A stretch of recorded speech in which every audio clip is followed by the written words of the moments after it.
Hey YouTubers, Mike Borders with the Mike Borders channel. Thank you for watching. If you're joining us from the previous couple videos where we removed the shrink wrap material, the smart way, not the dumb way, we also did a thorough inspection of the engine, all the electrical wiring, the hoses, etc. We also hooked up the battery and the fuel, and now it's time to start the engine. In this video, we're going to walk you through how to hook up the muffs, supply the water to the actual engine, and get that engine running and clear out all that fogging oil that we put in last fall during the winterization process. Let's do it.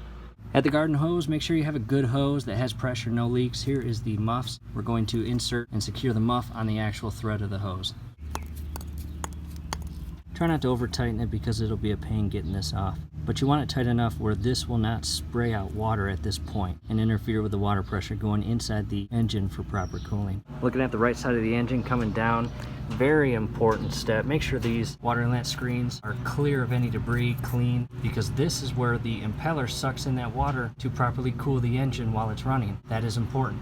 From here, we are going to grab the muffs and we are going to position them over the screens.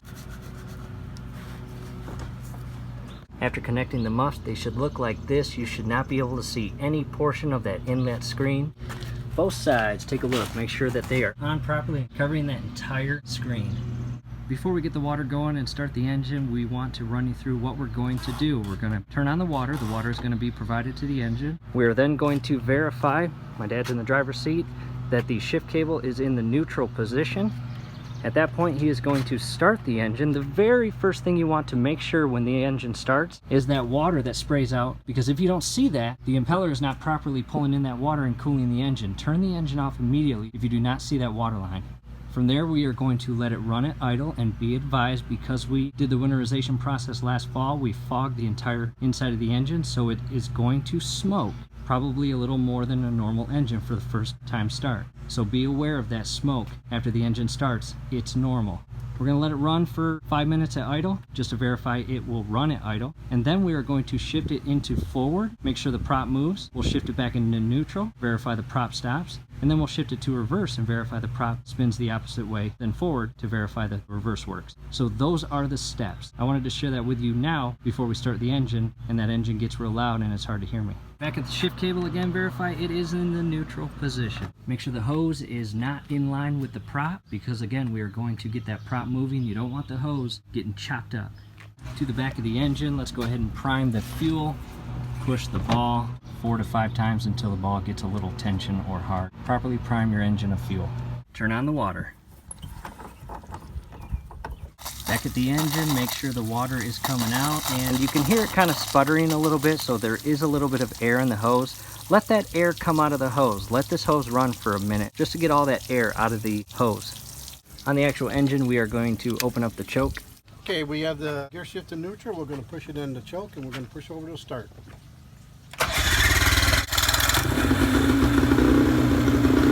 And again, it's going to smoke.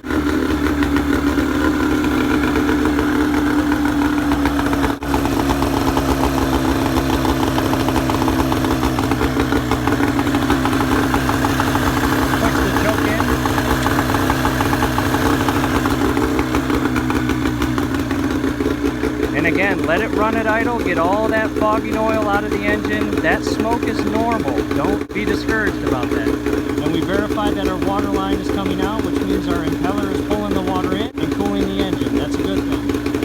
Okay, the engine has been running for about 8 minutes now. The fogging oil and smoke are dissipating. Now we want to verify that the prop goes into the forward position, neutral, and reverse. And this will verify that our shift cable is working properly. So we are going to shift it into forward.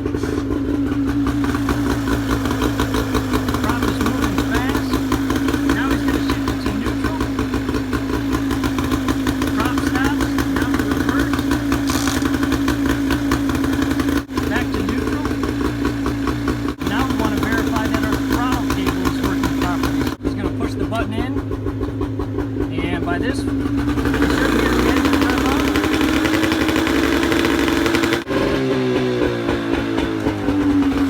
And the engine should slow down to idle speed again. So at this point, we know our shift cable works, our throttle cable works, and the prop is in sequence with forward, neutral, and reverse. All right, Captain has turned off the engine, and before you move down to the muffs, let's go ahead and turn off the water. And a quick tip from the captain. It's always important, a nice thing to do, if you have room in your fuel department, to carry an extra tank in case you run out in the lake and you're already prepared. You just unhook one and hook it to the next one and you're all set to go again. At this point, we want the engine to cool off for at least 2 hours because we are going to change the spark plugs. And that's important because they sat in that engine all winter long with that fogging oil on it. It's a good idea to replace those old plugs with new plugs before putting the boat in the water. Join us at the next video. That's it, YouTubers. See a pretty friendly project? Hey, do us a favor, below the video you will see that thumbs up icon. Click on that, like the video, subscribe to the channel. Definitely go to your settings, turn on your YouTube notification bell. Once you do that, every video that we upload, you will be notified. You will be able to stay up to date with us, and that will be awesome.